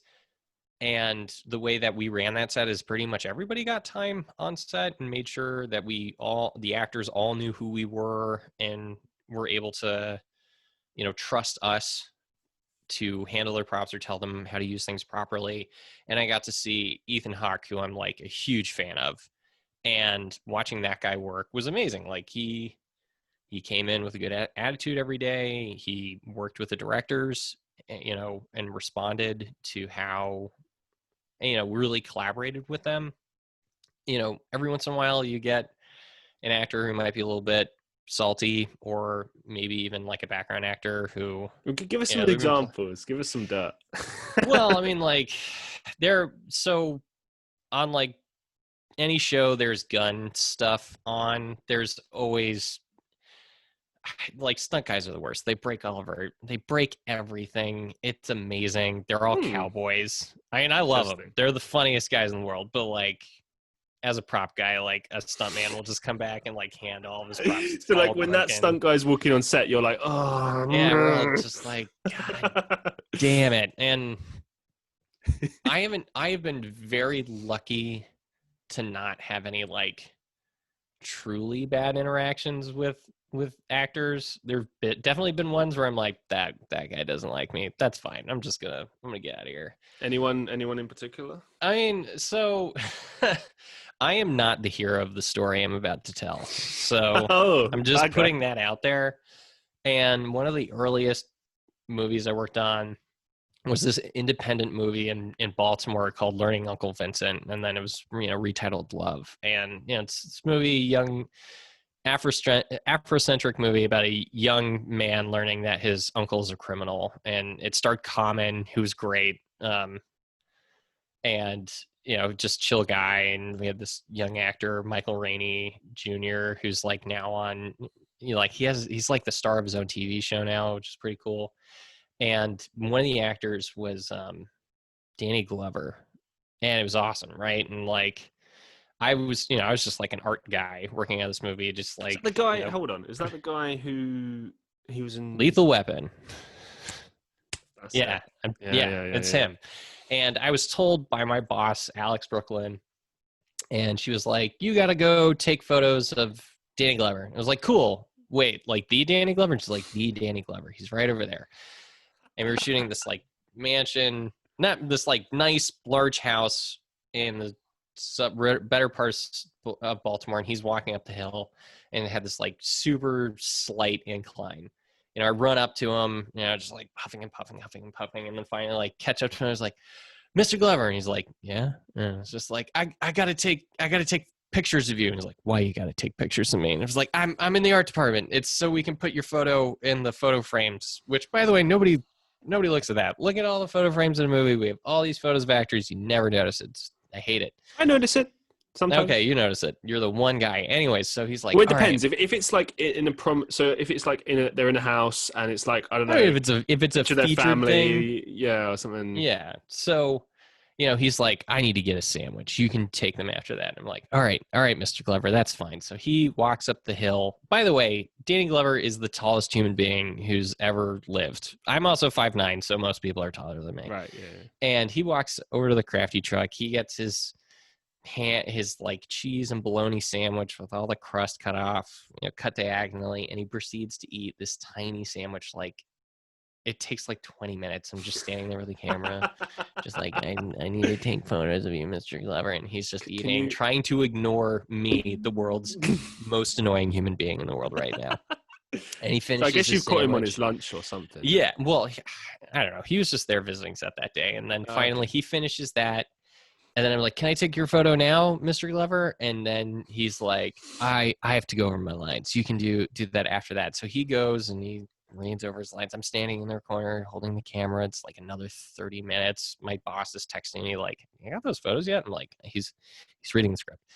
And, he finishes the script and finally, like, now, Mr. Glover? And he's like, yeah, you can take the photos now. And like, he stands off to the side and I'm like trying to take photos. The light changes. So I'm like trying to switch that and take photos. They're all terrible. And, he starts walking away and I'm like, Mr. Glover, just a couple more. He's like, man, you've been in my face for like an hour. Like, get out of here, man. And I'm like, all right, okay. Run away like a Muppet. Run to my boss who's like, did you get those photos? Like, you're not gonna be able to use any of them. Show them. And she's like, well, shit, we are not using any of these. And it's later on in the day. I'm trying to stay out of his eye line. And then all of a sudden, I heard, like, I just hear this, like, very gentle, like, hey, little baby. And I'm like, surely somebody is not saying, hey, little baby, to me, grown person, John Dorsey. And I heard, hey, little baby, come over here. And I look, and it's Danny Glover. He's on set, and he's waving me over. And I'm like, oh, okay. He waves me over. He's like, come here, little baby. And I'm like, I come up. He's like, I'm sorry for yelling at you. I was just having a bad day. But are we cool, little baby? And then he, puts out his hand, which, by the way, is just, like, huge. Yeah. And I'm just like, that's awesome. That's great. Yeah, we're cool, man. And he shakes my hand, and he crushes it. Oh. And he just crushes my hands. Then he pulls me in and he just goes, we're all right, little baby? I'm like, yes, sir. Everything's cool. Yes, you're right. Everything's awesome. I ran away. An associate producer was like, I think he likes you. And I was like, I don't think that's the case. And, that's like the one bad. I mean, I was so annoying. I was some 22-year-old kid just like, and just pissing off Danny Glover. I love that. Like, that I have that forever. I'm sorry, from my perspective, that makes him sound like a bit of a jerk. Because, I mean, if you're in a movie set, right, and you're an actor, but everyone's talking to you for various different things. I've done it. I've been the lead guy. I've been in all different roles, right? And that's what you have to expect. And it's a grueling process. Yeah, I'm not going to lie. It's like all day, sometimes like 15, 16 hours or more every single day for like however long. Although it's usually, that's the thing, it's usually less for the actors. Everyone else has to work insane hours. The actors at least get like breaks and stuff, especially like the main lead actors and stuff. With that, especially like considering he's at a point in his career where he doesn't really have to like regularly be there. Do you know what I mean? Like, to give you an example, right? Yeah. Even when I was doing Tenet, I saw, and this really changed my perspective about the film industry. I saw Robert Pattinson basically, like, he was pretty much just kept in his trailer the whole time, waiting to be called, right? So he at least got to be comfortable, but basically he's just sitting around. And there was one morning where he dressed in like full SWAT gear, and it's like 9-10 a.m. and he's sitting there for like 2 hours or something, just waiting. And then Nolan or someone else just says like, oh yeah, we don't need you. And he's just like, okay, all right then. And he just leaves and gets undressed and stuff. And it's like, that's how it is. I mean, like when I was doing background for that movie, I was dressed head to toe in one particular scene for like 2 weeks in sort of like dress attire. And bear in mind, it's like middle of summer, and you know, Where were you guys shooting, by the way? What segment of the movie is this? so this is the beginning part. This is when it was shot in Estonia. So Oh, that must have been cool. yeah, I mean, I'll tell you, there was some cool stuff. I got to see, is it John David Washington doing his stunts. I saw him like smash a wall in and jump from a like this, I don't know what you would call, it's like an old festival theater or something, or amphitheater, and basically he jumped from like the VIP box, like smashed out of it, and I saw that stunt about 50,000 times. Yeah. And then all the stuff with the terrorists and the SWAT team, all of that fun stuff. But anyway, basically the point is that like, it doesn't matter who you are, you can be the very top actor or some meaningless background actor like me, and you still get treated the same way, although you at least have a trailer, I guess. Sure. I mean, I've never taken it personally if anybody's salty with me, because you never know. Like I you know, I've had coworkers yell at me. I've yelled at coworkers, and then like later in the day we come and we hug and we make up and it's fine. And like, you know what? It's like as long as a good story comes out of it, as long as you don't get fired, like, you know what? It's True. just another thing you can tell somebody over a beer. You know, I suppose that's one good thing about film projects, isn't it? That like every time it's different people as well. So like even if you had one particular bad experience, chances are the chances of you working with all the same people are like slim to none. Like maybe a couple of people here and there, but like mostly it's going to always be different. Yeah, and you know, I've been doing this for like 10 years now, and I've gotten to this point, like, I'm about to have my son. Like, Congratulations. I want to get, thank you. And I'm like, do I want to get out of the industry so I can spend more time with my kid? I'm like, I don't know how to do anything else. Like, I can do a lot of things. But I don't do any of them particularly well. I only know a bunch of things because of having been a prop guy. I have to learn new things every time. Like last year, I had to learn how to use black powder guns. That's a skill I have now. That's not useful in the real world. Nobody needs to know how to shoot black powder weapons. But I don't know. I've had so many weird things happen on movie sets. Like I had Stephen Frears come up to me on Philomena. I didn't even know it was him. I used to smoke, so I was lighting a cigarette, and then the lighter's not working. I look up, and Stephen Frears is standing in front of me. He goes, "Up, light up." And I'm like, all right. I was smoking American Spirits, and he just plucked it out of my mouth and just went, what no chemicals taste like. And he just put the cigarette back in my mouth, and he just walked away. It's the only experience I had with Stephen Frears. I was like, who is that guy? It's like, that's the director of the movie. That's the most important person here. I can't ever imagine doing that in life. Like no matter how successful I become, just acting like that in real life, just doing what I want to anyone. I can't imagine that. Like I don't think it's good behavior, but the better directors I've ever been on set for are usually the scarier people. And it's not condoning their behavior, but to truly get what you want, you kind of need to not have a filter, or you kind of can't stand on normal social graces, because it's just they're going to get what they need. And truly, like, you'll just sort of snap to attention, you'll run, and you'll just try to get things done properly. But then at the same time, they're very kind directors. Patty Jenkins, watching her direct was great. She's just like she knows what she wants. She's very consistent with it. You can tell she's a mom, because when people are like, oh, I have this concept, this kind of idea, and they talk to her about it, she'd be like, I hear you. And she'd very deftly kind of like, but we're going to do it my way. And it's like, oh, cool. Patty Jenkins, like, super friendly, nice lady, but like, you're going to do it her way. She was great. She was nice lady. Man, I wish I don't really have like a lot of dirt.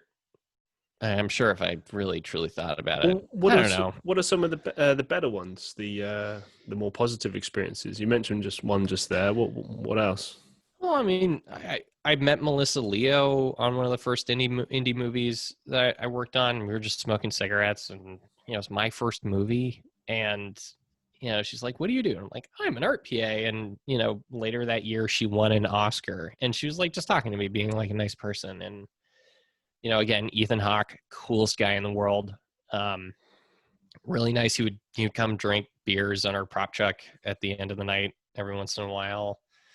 And generally everybody on that show was really kind. Orlando Jones called me a handsome man, which I will take to my, like, just I will always have that. Feather in your cap. Yeah, just on House of Cards, I was helping. I was the on-set prop guy for a scene with Robin Wright, and it was unfolding. She had to unfold headphones as a part of the scene, and you can imagine how annoying that is. Like, just at home, it's impossible. It's and so I had like a second one that was unfolded. It's like, Robin, you can use this. And she was like, oh, so you're like, I'm like the Robin to your Batman. And like my brain stopped. It just like, I stopped moving. Like I ceased to be a normal human being for a second. I was like, oh my God, Robin Wright called me Batman. And like, it didn't even connect. It's because her name's Robin. Yeah, It's yeah. just like, and just working on movies is just a lot of fun. Mm-hmm. Nobody would do it if it wasn't fun. I was background in one of the scenes in Good Lord Bird, like shooting blanks at the good guys, which is awesome. It's it's just a reward. I've made weird jobs where I've worked Bollywood movies. For a commercial I made a gun that shot money. It's never the same. It's a unique career. What's the craziest prop you've ever designed or sourced? Oh my God, sourced? Yeah, because I was reading into your role, and it's interesting. Like, it seems to be that it's not just the creation of props, but also like how you acquire them. And I was thinking, like, right there, that's going to be tricky, because I bet you sometimes the director says, "All right, I want this," and you're like, "How the fuck am I going to get that?" No, it's always stuff that's small that's annoying. Like, okay. For a movie that is not out, but I worked on, so we get like breakdowns, and they'll say like, oh, we need this thing, and none of this stuff exists. I mean, it does, but like custom stuff just doesn't just sit somewhere. And they had this thing of like secret paperwork, and it was 11 o'clock at night, and I was putting license plates on cars for a driving scene in an airport. And it's just like, nobody had told me about this. It wasn't in any of the breakdowns. And it's just like, you need secret paperwork. And I was like, what the? I was like screaming in my car. I was like, what the hell? Like, I don't know what this is. So like called my prop friends who were awake, researched what top secret paperwork looks like, figured out how to Photoshop everything for it, had to get the right, the manila folder they typically use for this, like with secret code things that are like, whatever, just all this research, stayed up till 4 a.m. doing all of this. We get to set, I show the director I have 3 different versions of it, one that is actually correct, 2 that just like look cool for the movies. And the character has the paperwork in his hand. He's like, it's not going to fit in my coat. And the writer, who's the guy, by the way, this guy, like at, I guess, 10:30 the night before, was like, oh, we should have secret paperwork in this project. And he was like, you know what if it's just a thumb drive? And I, like, if you saw me, like, my buddy Bob, who I work with, he was looking at me like cracking up, because he knew I just wanted to explode into a ball of fire. Oh man. But just like sighed, like, took the thumb drive off my keys and just handed over, and it was just like, goodbye. And I just walked away from set. But I mean, I've had to source a dead dog, for a movie. Yo, what? Yeah, they have like taxidermy dogs that you can order. Right. So Yeah. like, there's a lot of like there's like 2 companies that have like just like just a warehouse full of dead animals you can get. So what did you have to and it was kind like of? a So you've got this taxidermy dog, and then yep, you've got to like make it look like it's just died or something. Then yep, like just like little interesting. bloody, and this thing's like sewed up because it's been on a million productions. It smells like mothballs. It's gross. God. How do you? I know this might sound like a stupid question, but obviously, like a lot of the time, the animals are very stiff like this. So how do you make it look like it's had some life in it, or it's like. So they'll have like one, so like, it's the weirdest fucking conversations that you have on these things, because like you'll have to talk with the you'll ask like the directors, like, somebody shoot the dog, like what's up, and they're like, it was run over, and you're like, all right, great, and you call, you're like, boop boop boop boop, like, hello, taxidermy animal company, do you have something that looks like it's been run over? And they're like, oh yeah, sure. So a golden retriever or like a hound? And they're like, golden retriever. And like, yeah, I got just the thing. And they like mail you a box full of just this dead dog, and like, this was somebody's dog, and now it's in a Oh my god! movie. And oh, this one's fun. Okay, weirdest prop that we had to source. In The Good Lord Bird, there's a scene where the main character is like hiding behind a tree, and this guy hops off a cart and he takes a piss, right? Well, you can't pull your dick out on a movie set with a kid, so we had to find a fake penis. But we had 5 days to do this, so we found a bunch of them. We found one that was for trans men to help them pee, like a prosthetic. So we had one of those, and then we also had a rubber jimbly jambly penis that was like, for months we would throw at each other on the truck. Like if you weren't paying attention, this like rubber dick would just like you in the face. And I wound up finding this thing called the Whizzinator, which is to help people beat drug tests. And like this was like days of work of like being on set, like doing all of this Western stuff and putting, making sure the guns are all right. And then also being on my phone was like fake penis prop Richmond. God damn it. Where am I going to find it? And then of course, when it gets to be on set, the kid's 14 that was in the project. And then a producer walks up and is like, what are all those? Because we have this table with like 3 fake penises on it. And like, it's for the guy that's going to whiz. And they're like, you can't do that. You can't have anything that looks like a penis near this kid, or we get fined $5,000. So all this work went away, and then instead we got Sculpey, and we made a very phallic looking green thing that the actor would pull out of his pants to be the stand-in penis. And then some poor animator somewhere in America was going to animate the guy whizzing. So like, this is how weird the movie industry is, right? Like it took probably 7 days of human labor to figure out the action of a man taking a piss in a movie. And like, Jesus. It wasn't just me. Like other people are on their phones doing this. Like think about all of human evolution led to this moment. Like that's how dumb the film industry is. I love it. Oh man. Oh. I don't know how to follow that up. Yeah. You've got me. I get it though. Love to see it. I mean, I suppose, as you said, that's just the craziness of the film industry. But it kind of shows, like, I guess, how things have changed. Because I imagine, like, 20, 30 years ago, would have just been really straightforward. Whereas now it's like you got to think of, like, so many different factors and all of this stuff. Oh, yeah. One of the complaints I hear from older filmmakers is like the digital age of making movies is great. Anybody who tells you shooting film is better is wrong. Just those people, it looks cool. If you want to do it, great.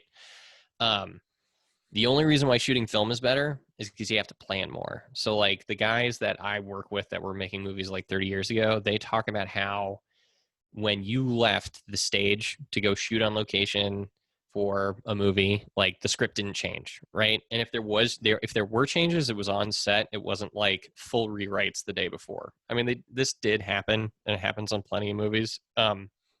But for the most part, you don't want that to happen, because getting information to crew is like a huge thing. Like that's an entire department of people just making sure everybody's on the same page.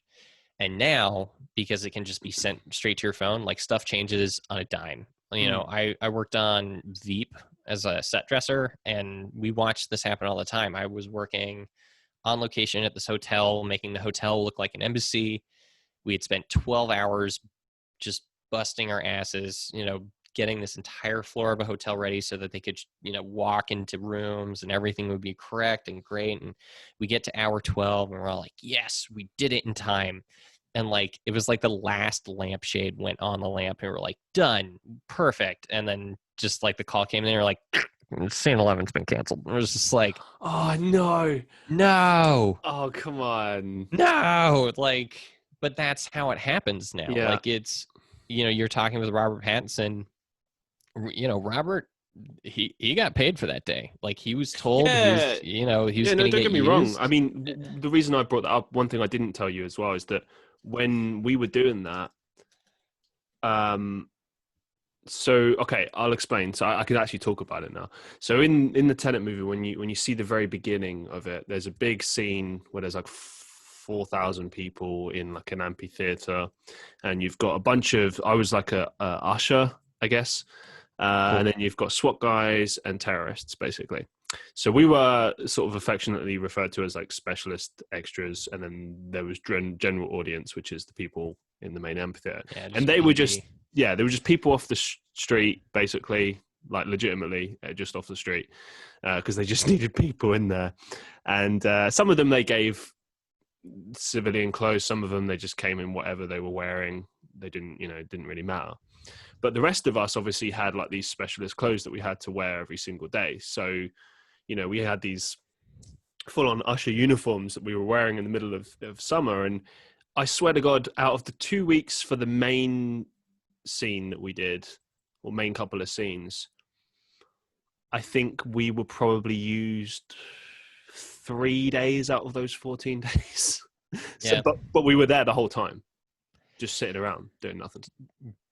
Big movie making is so crazy. Yeah. I've only gotten to see it on Wonder Woman 1984, and everybody, you know this, and just for your listening audience, the bigger production is, the more boring it is. Oh, and that's just the truth, because everything is planned so well and there's so many contingencies that, as you saw on Tenet, you were probably, the first time you saw like the John the Washington stunt, right, of him like jumping through the window, you're probably like, whoa, and then it happens like 20 more times and you're just checking your phone, you're just like, when is this going to be over? I think it's just action movies, like if it was a movie where you're watching, like, I don't know, Michael Caine do a scene with someone and you're watching, even I would happily see that 100 times again and again and again just to watch him act, rather than see this bloody terrorist scene 100 times.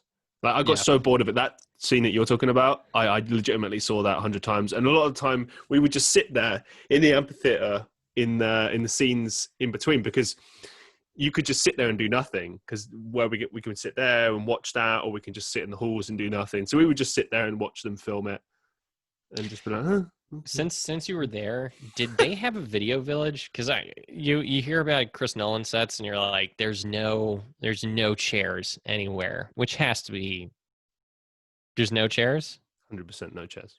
Oh my God, that guy's crazy. People have to be able to sit. I mean, I don't want to. I don't want to shit on the guy, because at the end of the day, I don't know how his mind works or like his approach to these things, because it's become a bit of a meme at this point. All I can really say is that we were in this huge Soviet era building. There are areas to sit, but we were told we couldn't sit on them because they were like part of the set or whatever. And sometimes we would just fucking sit there anyway, because we're there 16 hours a day. But a lot of the time we were just sitting on cold floors, or just, wherever we could find somewhere to sit. Nothing is provided like that. And it's kind of crazy, actually, because I was more concerned about his crew because at least at the end of the day, like we got to go home. Whereas some of his crew, like I remember there was this really lovely woman. I think she was like a costume designer or something. She was such a sweet woman. And I remember one time she was sitting in this like local cinema. For like we were doing a scene outdoors where they were just driving in the loop again, and it was outdoors, really sunny day. But in the beginning of the day, she was sitting there trying to get some sleep because she hadn't slept. She'd been working 23 hours straight. Yeah. No, that's yeah. And happen. she told me that, oh, this is common, this is standard. I'm like, what? She's making a lot of money though. Once you get over 12 hours, you get that nice double time. Hell yeah. But no, costumers get dragged right over the fire. And also, you get good at kind of stealing naps. Yeah. That's what I kind of figured. I've fallen asleep on set in the middle of a take, which is not good. Like I did that on House of Cards, and I had to catch myself before I fell, like right in the middle of a take. And definitely got the evil eye from Kevin Spacey once, and it's just sort of like, all right, oh, really? Yeah, no. And I like when I was like, all right, you know what? Somebody else come on set, and just found like a dark corner and just. But, oh God, yeah. People tell you not to sit on set. I will do it, and you have like, to. You shouldn't sit on set. And we're like, I'm trying to work in this industry for another 20 years. Like, I need my knees to work, man. I completely agree with you on this. Like, it's very easy to say this is what you should do, and it's like, yeah, well, this day should only last 10 hours, but here we are, 15, 16 hours later, and it's not ended yet. So I need to sit down. that might that's kind of changing. It's not perfect with COVID. They're trying to keep shooting time to 10 hours. Everybody wants to do a 10-hour day, and it becomes like a 15-hour day. But I don't think I've ever been on any, even independent films, I've never been on a film set where it was anything less than 12 hours. Probably. Yeah. At best. Yeah. There are times where I think it's like, man, I could have been like a CPA or something, something else. Well, I mean, it's the passion though, isn't it? Like because I love obviously acting, and even those really crazy days, like when I compare my experiences on Tenet, like that was interesting for the first week, and then afterwards the novelty wore off, and I was like, do you know what, being an extra sucks. I don't know why people do this other than to get some initial experience, because unless you're doing something really cool, like, I don't know, maybe you're a stormtrooper in Star Wars or something, I don't really see the appeal of just constantly having to go back and forth and not actually getting to act or anything. Whereas everyone else, who's involved with the film, actors, props people, cinema photographers, whoever, like they're doing stuff and it's constantly different. You know what I mean? And it's constantly changing. And like, I get why people are passionate about it, because for me, I'm very creative and hands-on. So if I'm working on a piece, I like to talk loads to the director, the lighting guy, the film. I like to just ask everyone for feedback and be like, yeah, could we do this? Can we try this? Like I love that. That creative process is fascinating, and that to me makes it make sense as to why everyone's willing to be there for so long, because you know that like all that effort is going to go into that final end product, and it's going to turn out really good, Yeah. Well, the one thing, there's so many thankless jobs. Right. Even being a prop guy is boring sometimes. On Philomena, I held a cell phone most of the time for like Steve Coogan, who like I love, and I wanted to be like, dude, I love you, and like you can't do that. You can't walk up to people and be like, I think you're so funny, man. Like you can't do that. But what was he like? Like just to work with? He's nice. He was just doing his job. For the most part, a lot of actors they won't like engage with you, which I get. Like, what do you mean? They can't. Well, because a lot of them will be kind of in their own world, because Okay. maybe if they're a little bit more method, like let them do their own thing. Yeah, but Or I mean, that's one thing if you're, Patrick Bateman are about to do some intense scene in Batman, but if you're just standing there waiting for the scene to start, I mean, come on. oh, some of them are friendly, but for the most part, like none of them are mean. I can just get it personally. Like I can only talk to so many people during a day, and Okay, then that there's I a certain, understand. That's fair. and then eventually you're just like, I don't want to look anybody else in the eyes. Please don't look me in the eyes. And I can understand that for the most part. Yeah, most actors will be friendly, and you joke around with them and try and keep things light. I think for me, the bigger thing is like, it's one thing, like you make a very good point. Yeah, I get that. You don't want to have like extensive conversations when you're working. Like you want to focus, get the job done, go home, right? But here's the thing: with a lot of actors, and this is the stories that we hear, is like they lose it, and a lot of the time it's unjustifiably so. I mean, there are some exceptions. It depends on the scenario. Like I remember hearing some story one time about Patrick Bateman like losing it at some lighting guy, and when I learned the context of that, it was like, Oh okay, my now God. it makes sense. Like now it's okay. But in other I instances, it's a bit more, love that clip. yeah.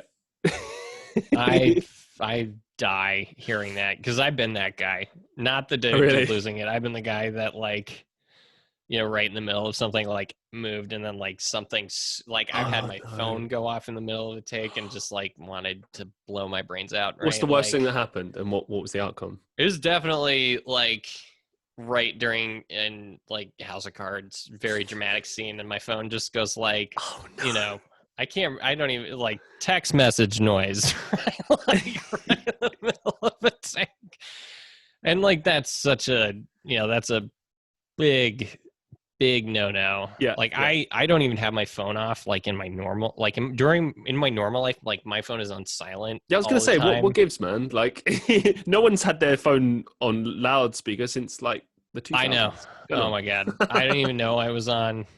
I've never had anything like devastating. I mean, Yeah. stuff that I've watched a piece of a set fall and almost hit an actor, Oh shit. and that was very scary.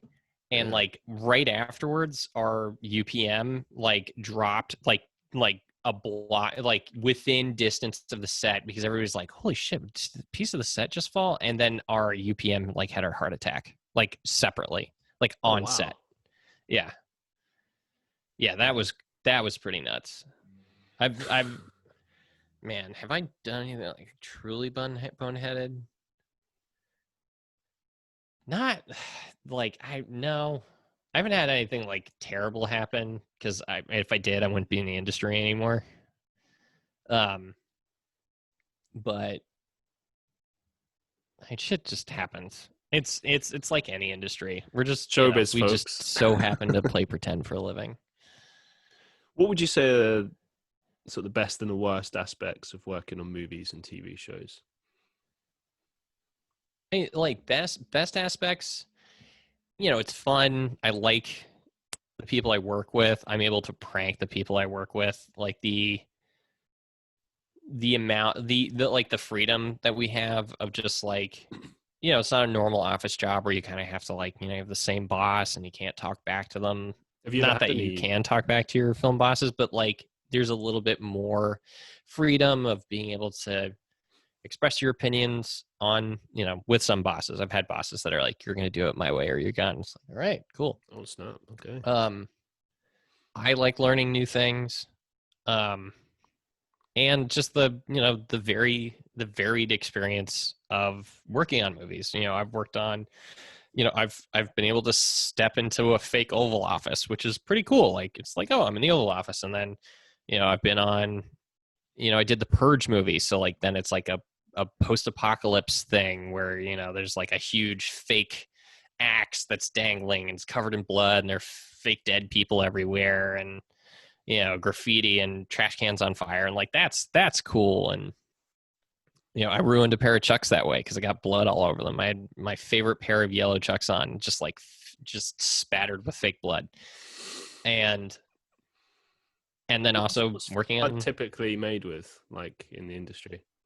fake blood is There's a million different types. There's Okay, like, if you see fake blood on an object, that's like this sort of jelly stuff. So it kind of, it's sticky and it doesn't like fling like wet blood. You know, everybody has like their own recipe for fake blood. It's usually made with okay. like corn syrup. So it's got that like syrupy gooiness. Mm.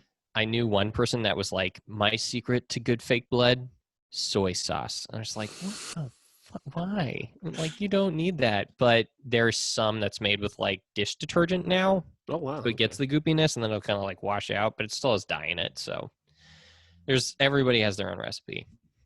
Um, and you know, we're a bunch of kids, right? Like, there's nothing better than like playing pretend all day. And like, you know, you get to change. And that's the big thing for me. Like, it's different every day. And it also ends. You know, you kind of disappear on projects, but then, you know, you're sitting on a pile of money and you kind of get to chill out. Most people in the industry, you know, a lot of people in the industry, you get into the movie industry because you love movies and you want to make movies. And there's also a lot of people that didn't go to film school and just kind of fell into the industry. And those people are awesome too. Like, you get to meet people from just all different backgrounds. And, you know, I know that I've had like a wider life experience for it. And that's something I like. I mean, the detriment is that it kills your social life. Like, it murders it. It murders it with knives. Like, Caesar gets murdered. Like, there's no coming back. Like, you go to work on a TV show, you don't have a life during the Right. Okay. weekdays.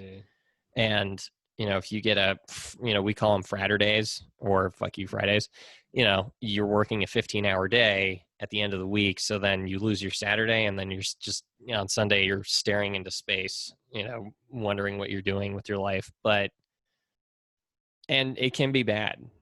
You know, there are movie sets that are not fun to work on. You know, personally, food days on set, anytime you see a dinner scene being filmed, there's a prop guy cursing his existence behind the wall.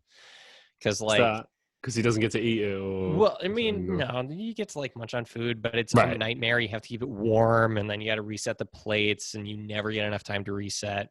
Oh no. Like, and you're flying in, you're trying to do this, you're trying to keep continuity, but if they're changing the scene in the middle of it, you have no idea what's going on anymore. Everybody hates you. You hate yourself. The actors hate that they have to eat. No actor likes eating on set. Like, What's that?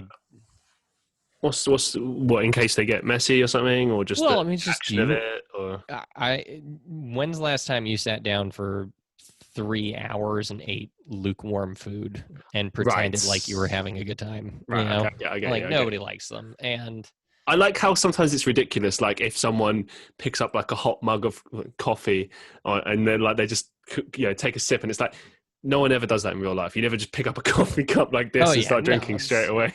and there's just like, there's so much stuff like that. And, you know, when it's not fun, oh my God, it is not fun. Like, Mm, in the rain, in the snow, oh right. my God, Yeah. working in the cold. I can work in heat. On Good Lord Bird, we had days, and first day I had on House of Cards, 105 degrees. I saw an extra faint in front of me, Oh and I wow. thought it was that somebody was getting shot as a part of the scene. I was like, oh wow, that person's really dedicating it on this rehearsal. And then I heard somebody else go like, medic, you Oh know. shit. Yeah, and you know, in I've worked in 110-degree heat. I've worked in 20 degrees outside, and for like 12 hours outside. That's a bummer, you know. But I don't know. I love it, I guess. Sometimes. As we draw things to a close for today, do you have sort of any upcoming projects that we haven't heard about already, or do you have any final thoughts that you'd like to share with us? I mean, really, the only upcoming beyond right, the project right now is SPR, you know, Superhuman Public Radio. You know, check it out. It is easily the biggest project I've ever done. I'm very proud of it. I'm proud of Max's work on the project too. And So is it already out? Can we stream it? there are 3 episodes out right now. It's a And 12 where? episode. Anywhere where podcasts can be found, but Excellent. our main site is on Anchor. But we've got, if you look at our Twitter feed, they're in universe, so there's a lot of like kind of fun Easter eggs that I've actually put in there. There's hidden things within the series that are like fun that audience can find, and a couple of people have found them, which is very neat to interact with folks like that. And beyond that, final thoughts.